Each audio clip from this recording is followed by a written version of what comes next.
Programa Mundo dos Negócios. Oferecimento Sebrae, transformando desafios em oportunidades. Cicobi Potiguar, orgulho em ser daqui. Seja um cooperado.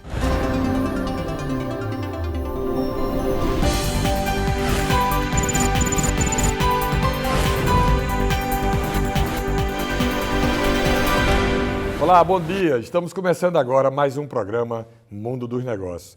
Estamos aqui hoje para discutir um tema fundamental ao desenvolvimento do nosso Estado e também do Brasil, a energia. Temos conosco hoje, aqui para discutir esse assunto, o senador Jean Paul Prats, uma figura de destaque nacional na discussão sobre o potencial energético do país e ele que tem uma tradição muito grande à frente desse tema. Ele foi secretário de Estado no governo Dona Vilma lá atrás, foi presidente da Petrobras, foi senador da República e nós vamos explorar a presença dele aqui para discutir sobre a produção de energia no Rio Grande do Norte, o nosso potencial, as grandes oportunidades e desafios relacionados ao petróleo, ao hidrogênio verde, essas outras fontes de energias renováveis. Estamos prontos para ouvir as perspectivas e a opinião de uma das figuras que mais entende do assunto e que, claro, vai mostrar para a gente que o Rio Grande do Norte pode ser muito maior e melhor do que é hoje. O Rio Grande do Norte tem um potencial de desenvolvimento através dessa sua possibilidade de geração de energia, um potencial de crescimento muito grande. E é isso. Senador Jean Paul, satisfação tê-lo conosco aqui. Obrigado, Gênio, pelo convite. Muito agradável estar aqui com vocês. É isso aí. Vamos falar um pouco sobre o potencial do Estado. Nosso Estado é um Estado que tem, reconhecidamente, uma grande possibilidade de geração de energia renovável. Não apenas na energia eólica em terra, mas sobretudo agora com o potencial de geração de energia offshore. E todo mundo fala também sobre o potencial de geração de hidrogênio verde a partir dessa energia limpa. E aí nós vamos discutir sobre essas coisas para que a gente possa mostrar para o nosso telespectador que esse é um Estado que, apesar das nossas dificuldades e parte da população ainda pobre, nós temos um potencial de enriquecimento possível a médio e longo prazo.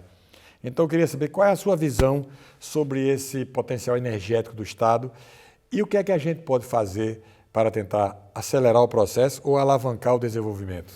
Pois é, Gênero, não é à toa que o nosso Estado tem a sigla RN, que eu costumo associar também a recursos naturais. Nós temos um Estado extremamente rico em recursos naturais, que viveu uma fase onde foi dependendo do recurso petróleo, que a gente não pode esquecer que foi muito importante para a nossa economia durante muito tempo, e como é bem característico de saber, petróleo é finito, petróleo é um recurso não renovável. Portanto, o petróleo tem um ciclo e ele acaba. O nosso petróleo está nos estertores do seu período. Evidentemente que nós ainda temos uma produção importante, empresas pequenas, menores que a Petrobras acabaram herdando esses poços e campos, enfim, de produção, continuam produzindo, mas essa era eu diria que ela passou. Nós fizemos uma transição energética bem sucedida, eu julgo ter participado dos períodos iniciais desse processo, da montagem, da estruturação desse processo, que foi quando a gente passou a acolher e incentivar o investimento em energia renovável, principalmente eólica, porque os nossos ventos, tanto aqui quanto no Ceará, interior do Piauí e outras regiões do Nordeste, têm uma característica específica e a acessibilidade a essas áreas e o ambiente que se criou favorável a esses investimentos favoreceu que a gente acabasse virando hoje, como é, o principal estado gerador de energia eólica do Brasil. Da mesma forma que fomos, décadas atrás, o principal produtor de petróleo em terra também do Brasil. Então, esse ciclo é a primeira parte da transformação que nós antevemos que nos próximos 50 anos nós vamos viver no Rio Grande do Norte. E isso é importante porque você fala muito com as pessoas que estão iniciando suas carreiras. Então, assim, o que é que um jovem pode olhar para o Rio Grande do Norte e dizer para onde que nós estamos indo? E aí eu caracterizo o seguinte: passamos por uma fase do petróleo, ela ainda existe trabalho, emprego, influência, ainda existe potencial offshore, Campo de Pitu, Anhangá. Depois temos esse ciclo eólico. O ciclo eólico e solar, é bom lembrar que o Rio Grande do Norte também já é o sétimo por aí de solar. A razão pela qual a gente não é líder em solar, porque os outros estados têm sol também, não é tanto quanto o vento. O vento é uma coisa mais específica.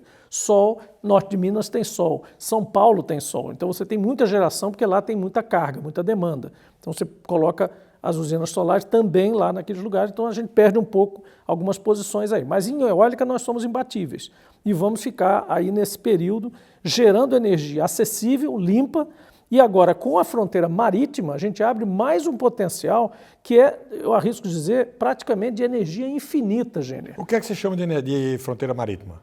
É o offshore, quer dizer, é a colocação de aerogeradores 5 vezes maiores do que esses que a gente vê em terra por aqui, Sim. no mar. Sim. A qual distância? Normalmente a 20, 25 quilômetros da costa. Tá Existe uma regra para justamente não interferir na parte paisagística, né? Então existe um grande entendimento. Está em curso um processo grande, eu estou participando ativamente pelo Global Wind Energy Council, que é o Conselho Global de Energia Eólica, de entendimentos com Marinha, com vários ministérios para essa situação. E fui o autor da lei que regula essa atividade, ou seja, que regula como o mar territorial brasileiro vai ser distribuído para que existam projetos, obviamente bem licenciados, interagindo com as comunidades, com o pessoal que vive da economia do mar. Tudo isso é um trabalho que ainda está por vir, portanto, muitos trabalhos que nós vamos ter, muitos empregos e muita renda para ser gerada para instalar isso aí.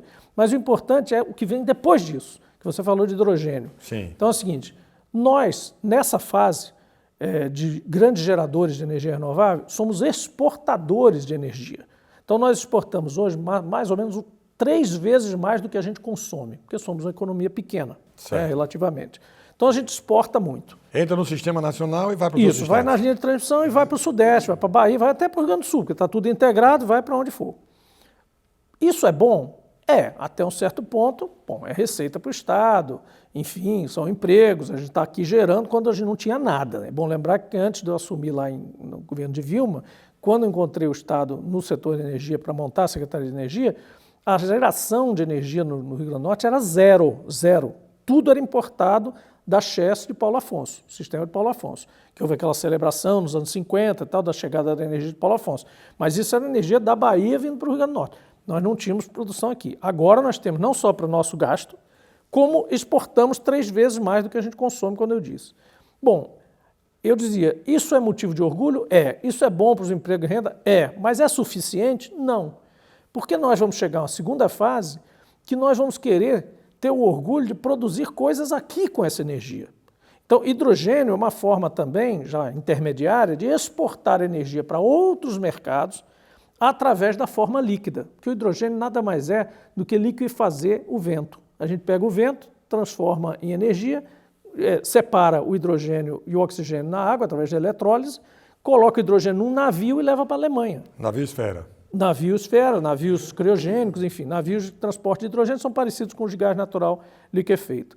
Portanto, a Alemanha, que deixou de comprar lá da Ucrânia, que tem todos aqueles problemas, e vários outros lugares com crise energética, podem receber hidrogênio e aí eles podem usar, seja como matéria-prima, seja como energético. Muito bem. Tem uma terceira fase, que é quando você diz o seguinte, bom, tá bom exportar pelo fio, tá bom exportar por navio, na forma de hidrogênio, mas eu quero mais. Eu quero, daqui 30 anos, que o Estado seja sede de empresas que vão produzir coisas eletrointensivas com essa energia que vai sobrar, que é uma energia gigantesca que vem, por exemplo, do mar. Os projetos do mar, como eu disse, são 10 vezes maiores do que os projetos em terra. Então você vai ter energia sobrando para valer. A gente tem um potencial de produção de energia do mar aqui superior a Itaipu Nacional? Com certeza. Porque quando eu digo energia infinita, é porque 140 gigawatts, mais ou dependendo menos. de como você organizar os isso? projetos, mais até. Mais? Você pode chegar a 200, porque o mar não é que ele seja infinito, mas ele permite acomodações de projetos, equipamentos bem maiores e acomodações de projetos bem mais flexíveis do que em terra. Em terra você tem toda a dificuldade de trabalhar a terra das pessoas, alugar terra, acesso, tudo isso. E o mar não. Então você tem realmente um potencial. Aliás, toda a região do que eu chamo de Brasil Equatorial, que é o objeto justamente da entidade que eu presido o conselho hoje, que é o CERN, nós transformamos o CERN num think tank para estudar a margem equatorial refletida para a Terra. Então é o Brasil Equatorial. Tudo que é de Pernambuco até o Amapá, todo o potencial com a sede no Rio Grande do Norte. Então o Rio Grande do Norte é o exemplo principal disso, que foi o primeiro que fez essa transição. Nessa terceira fase que eu mencionei, nós vamos ter, por exemplo, indústria verde. Quando fala-se muito em indústria verde, o que é isso? É a indústria, a industrialização, desde chapa de aço até um veículo, até o que for, através do uso de energia 100% renovável. Só um lugar que tem energia abundantemente produzida na sua costa ou no seu território pode oferecer aço verde, por exemplo, que aço é um negócio altamente eletrointensivo para usar.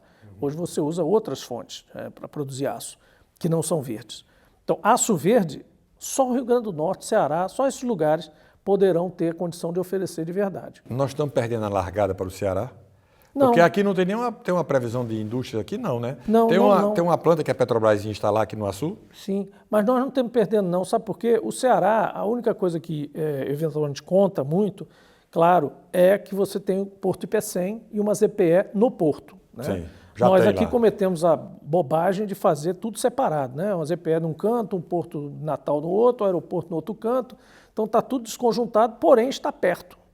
Então, o que eu tenho defendido é que se juntem essas coisas, que você se conecte isso logisticamente, através de ramais ferroviários, porque ferrovia, nesse trecho pequeno, e pela inflexibilidade que apresenta, você botar container direto do navio em cima de um vagão e entra direto no aeroporto, que pode ter ali, por exemplo, uma zona de desagregação de carga, e você receber carregamentos da China, dessas coisas que a gente compra dessas lojas chinesas, ou da Amazon, ou do Mercado Livre, e desagregar essa carga e você ter 30 e tantos empregos gerados, 30 e tantos mil empregos gerados em São Gonçalo do Amarante e arredores, de gente empacotando coisas para mandar para sua casa. Você compra uma caixa de caneta Bic hoje, chega na sua casa, não chega? Plástico bolha, envelope, tudo isso. Chegou em algum lugar do Brasil, desagregaram aquela carga, alguém pegou, empacotou aquilo, mandou para sua casa, às vezes por avião.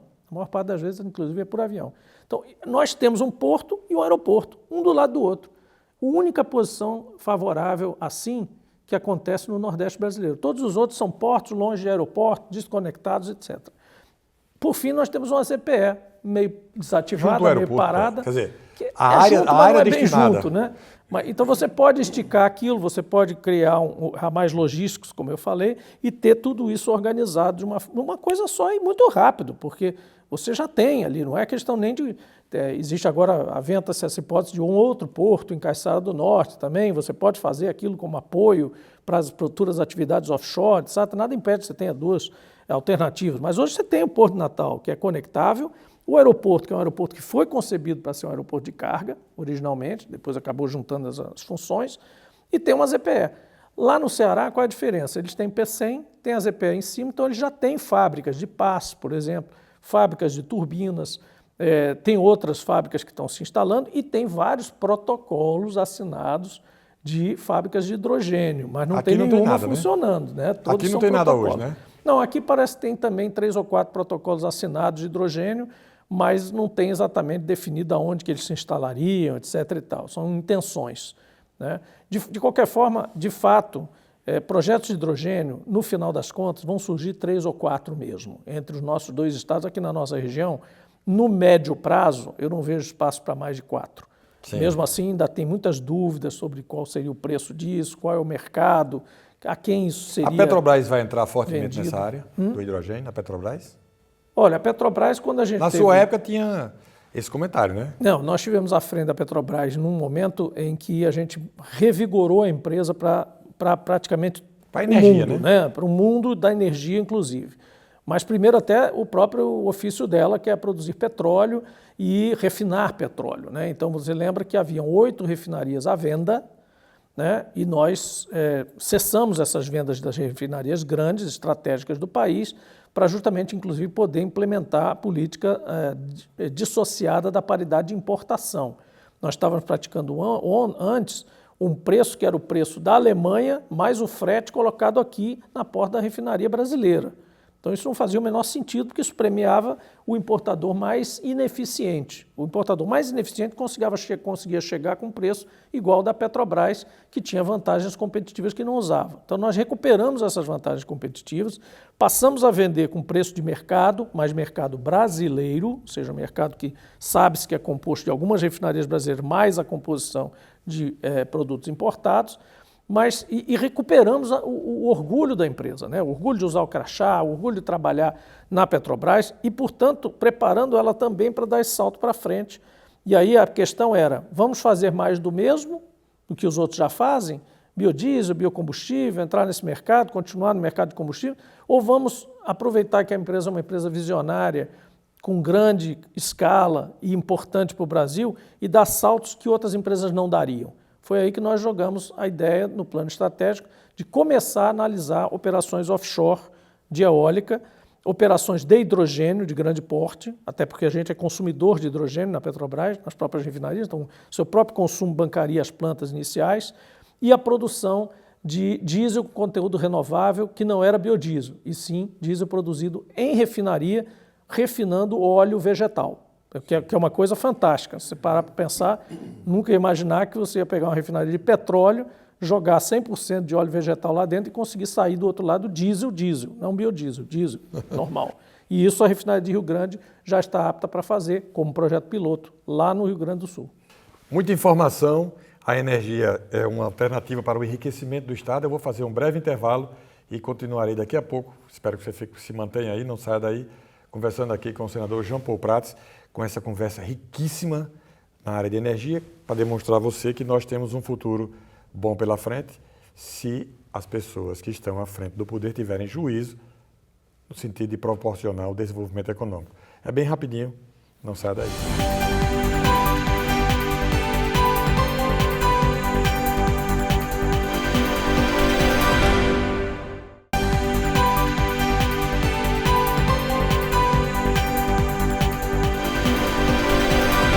Estamos de volta com o programa Mundo dos Negócios, hoje conversando aqui com o senador Jean Paul Prats.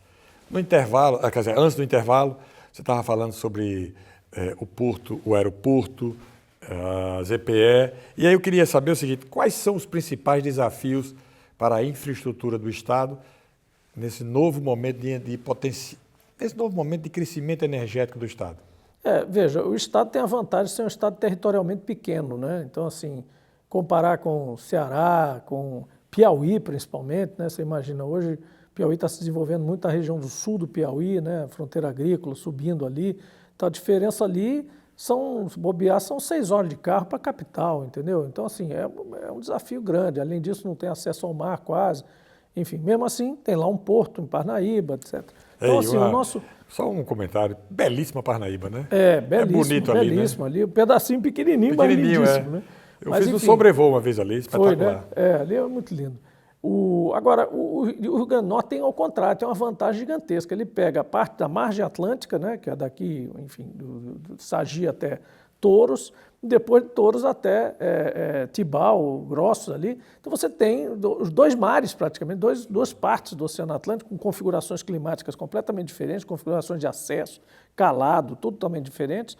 Tem, obviamente, as praias que são justamente resultado de uma desvantagem logística, que é o calado raso, né? Então a gente tem um calado raso, você encontra 3 ou 4 pontos da costa onde é possível fazer, e mesmo assim você ainda tem que fazer um canal de vários quilômetros, enquanto que, por exemplo, em Pecém não tem canal, pouca gente sabe, mas Pecém é um porto naturalmente profundo. Itaqui do Maranhão é um porto naturalmente profundo, você não precisa fazer canal, portanto não precisa de depois ficar fazendo dragagem, né? Tirando areia que se move no fundo, etc. e tal. Aqui o desafio é portuário. Nós temos um porto fantástico, que infelizmente foi confinado por terra, né? A cidade cercou o porto, então o acesso a ele por terra é mais complicado do que o acesso pela foz do rio, Potengi, que é resolvível, né? O problema de calado, tudo isso se resolve, mas por terra ele ficou confinado. Então a única solução para o Porto Natal seria a margem esquerda, que é aquele lugar onde tinha aquelas fazendas de camarão, que chama-se até um bairro chamado Salinas, ninguém mora lá, mas é um bairro. Né? E tem ali, então, aquela situação toda degradada de meio ambiente, já há mais de 30 anos, e quase que não se regenera. Então, ali é possível fazer, nós até apresentamos ao governador Robson, na época, 2015, o projeto pelo CERN de uma revitalização, de uma ampliação, em conjunto, na época, com o Renan Safi, que era diretor da Coderne, que fez também esse processo conosco. E aquilo ali que eu acho que é uma das saídas mais imediatas que a gente tem para resolver gargalo logístico do Rio Grande do Norte de grande porte. O de pequeno porte você resolve, as estradas reformadas, organizadas, de alguma forma a BR 304 para Mossoró é fundamental, quer dizer, é uma artéria fundamental no Estado. Nós incluímos pela primeira vez, lá em 2019, 2020, a BR-304, na duplicação dela, no orçamento plurianual do Estado brasileiro, não era incluído, nunca tinha sido incluído, então essa duplicação toda aí que agora se fala foi iniciada naquela época por uma insistência nossa, junto, até como líderes de oposição, junto ao ministro Tarcísio na época. E nós nos entendemos muito bem, eu era relator do projeto das ferrovias, então nós tínhamos que trabalhar juntos, independente de estar na oposição e ser líder da oposição, o Ministério Técnico, obviamente, e aproveitando aquela onda, eu disse, olha, eu vou fazer esse trabalho. E sabe por que não incluíam? Porque a estrada era considerada uma BR local. Ela não era considerada uma BR importante, porque não saía do Estado. Liga Mossoró a Natal. E aí o meu argumento foi muito simples. Eu disse, o Rio Grande do Norte não tem culpa de fazer a curva, né? Todas as capitais brasileiras, de Salvador a Natal, estão ligadas de forma duplicada. E saiu rápido porque estava lá no plano plurianual, colocado como uma rodovia importante de ligação de capital. O nosso problema, o nosso defeito, é ter um estado que é justamente onde faz a curva. Então, ela vira 304, a 101, vira 304 para conectar com Mossoró e, por sua vez, com Fortaleza. Então, ela é, sim, uma rodovia tão importante quanto Natal, João Pessoa, Recife e por aí vai. E aí, com esse argumento, nós conseguimos furar esse bloqueio que havia década e tanto que impedia a gente de colocar 304. Então, 304 é importante, 406 é importante, Natal-Macau, porque o eixo ali é o eixo do petróleo e é a via de acesso das empresas eólicas, é onde provavelmente nessas localidades, Guamaré, Caiçara do Norte, onde poderão se instalar empresas por exemplo, de hidrogênio e indústria verde no futuro, não delirando agora, não é curto prazo, isso não vai acontecer nos próximos 8 anos, né? Isso vai acontecer ao longo do tempo, com instalação, com trabalho, vai gerar emprego, tudo isso, concepção, instalação, construção, mas isso só vai florescer de fato se nós trabalharmos bem ao longo da próxima década. Mas é ali que vai acontecer. Porque no modal da gente de infraestrutura ou no modal de transporte não entra de jeito nenhum o trem? Não entra porque a gente não quer. Uma coisa impressionante. Porque nós fomos pioneiros disso. Nós tivemos as ferrovias aqui, nós tivemos Natal uma ferrovia ligando Natal a Macau. Sim. Nós tivemos uma ferrovia ligando Grossos a Sousa, na Paraíba, passando por Mossoró e por todo o Alto Oeste, cortando ali. E nós temos uma ferrovia Natal, Nova Cruz, Paraíba, né, Cabedelo. Ora, isso é sensacional, para pensar, é fantástico, nós temos isso. Aí você diz, não está funcionando. Realmente não está funcionando, foi desativado. Na época do Juscelino, por exemplo, fez um lobby danado para acabar com as ferrovias. Você sabe que a indústria americana, é só uma curiosidade, na época, essa dizimação das ferrovias que houve no mundo inteiro, né? Alguns lugares só sobreviveram, a Índia manteve ferrovias e tal, mas no mundo inteiro foi um lobby tremendo da indústria automobilística que foi global, não foi só no Juscelino no Brasil, foi global, a ponto de tirarem bondes das cidades americanas e sabe o que faziam com esses bondes? Jogavam no mar, os caras tiravam os bondes elétricos, jogavam no mar para não ter hipótese de voltarem e asfaltavam a cidade para botar o pé de borracha, né? O ônibus com pneu. Né? Então, era a indústria do pneu, era a indústria do petróleo e era a indústria da fabricação de veículos. Bom, isso aconteceu no Brasil. Né? E nós deseletrificamos a nossa frota e, no caso da ferrovia, também interessava porque ia tudo para as estradas. Aí hoje o mundo moderno... Desativamos essas duas ferrovias litorâneas que nós tínhamos e desativamos essa no interior. Por que eu digo que elas existem ainda, Gêner? Porque a servidão de passagem, que é no direito o que faz com que você possa passar aquilo na propriedade de outras pessoas, as estações de trem nas cidades, quando a gente viaja, a gente vê as estações de trem, a maior parte delas ainda preservada, como se as cidades ainda esperassem que algum dia aquela ferrovia que já não tem mais trilho voltasse. Você não tinha aqui de Papari?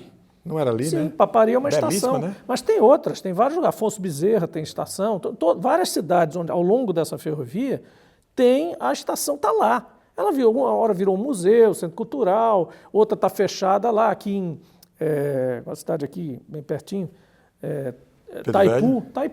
Taipu tem lá uma estação lindona, passa o trem ali. Todos esses lugares passava o trem. E lá para dentro do nosso interiorzinho, lá do Alto Oeste, a mesma coisa. Só que lá tiraram o trilho, só tem a servidão. Então, qual é o cuidado? Isso está preservado legalmente. A lei das ferrovias, você acredita, eu peguei a relatoria da lei das ferrovias em 2019, só por causa disso que você está falando. Na esperança de, no Rio Grande do Norte, no nosso Rio Grande do Nortezinho aqui, conseguir revitalizar as ferrovias. Por que precisava pegar? Está aí uma boa pauta para o processo eleitoral do ano que vem. Por que precisava pegar a lei? Nossas ferrovias. Não tinha solução para essa servidão. Você não pode usar essa servidão. Essas servidões estão ainda, ou uma foi devolvida, que é essa do Alto Oeste, e essas duas de cá estavam com a Transnordestina. Sim. E ela não podia devolver. Você diz, por que você não tem interesse em fazer um negócio? Por que você não devolve? Porque para devolver, a lei antiga obrigava que o investidor que está devolvendo devolvesse do jeito que ele encontrou, que nem imóvel alugado. Sim. Ora, se o cara, quando recebeu a concessão, era uma rodovia, uma ferrovia funcionando, como é que ele vai devolver ela funcionando se ele não tem interesse em investir? Não faz o menor sentido. Então, nós fizemos um capítulo da lei nova, nós apresentamos um substitutivo a um projeto original do senador José Serra, e o substitutivo, você sabe, ele muda toda a lei, então é uma lei nossa autoria. Fizemos 7 audiências públicas na época, depois teve o Covid, levou 2 anos e meio essa relatoria, para o Brasil todo, todas as ferrovias ali do Centro-Oeste, o escoamento, toda a produção agrícola do agro, todas essas ferrovias novas que estão sendo anunciadas, tudo isso é resultado desta lei. É impressionante como arejou o ambiente, porque a gente facultou o uso de autorizações diretas do Estado brasileiro, não só concessões por leilão, e a gente facultou também a revitalização dos trechos não utilizados ou abandonados, de maneira que o concessionário anterior pudesse devolver, sem ter que recuperar tudo antes, para que o outro faça essa recuperação e pagasse lá uma taxa, algum mínimo e tal. Então tem uma solução para esse processo, está na lei nova, que está em curso, e agora basta a gente ir atrás de investidores e tentar organizar essas duas, pelo menos esses 2 trechos. Essa pauta, então, depende do governo do Estado. Mas depende também da iniciativa privada, né? Sim, você tem que trazer investidor privado. Senador Jean Paul, o papo está bom demais, mas o tempo voou. Eu queria uma mensagem sua. Eu ia fazer uma pergunta, não consegui, que era o seguinte: com todo esse potencial de negócio, onde é que a gente pode inserir o pequeno que quer fazer investimento, que quer realizar? Mas eu não tenho mais tempo. Eu preciso de uma mensagem sua também, para quem está assistindo e que quer participar desse desenvolvimento potencial que nós vamos ter nos próximos anos. Nós falamos de negócios grandes, com certeza, mas todos os negócios grandes, em torno deles, gravitam milhares de negócios pequenos e médios. Então, há muita oportunidade nessas áreas, inclusive no interior, principalmente, porque essas áreas que nós estamos falando de eólica, hidrogênio, tudo isso, não são em Natal, não são na Grande Natal, necessariamente. Então, você tem muita oportunidade para trabalhar a carreira. Agora, tem que se preparar para ser competitivo, ser um empreendedor que sujeita-se a risco, tem que lidar com as situações brasileiras, juros, etc. e tal, tem que saber lidar com isso e tem que estar preparado tecnicamente para ser ouvido com respeito e poder negociar bons contratos com essas grandes empresas. Tem que mergulhar, então, para se qualificar. Exatamente. Senador Jean Paul, muito grato pela sua participação aqui conosco, foi ótima o nosso bate-papo, muita informação técnica, muita certeza de que esse Estado tem futuro. Basta querer. O programa Mundo dos Negócios fica por aqui. A você um excelente final de domingo, uma excelente semana e até domingo que vem, aqui na TV Tropical Record.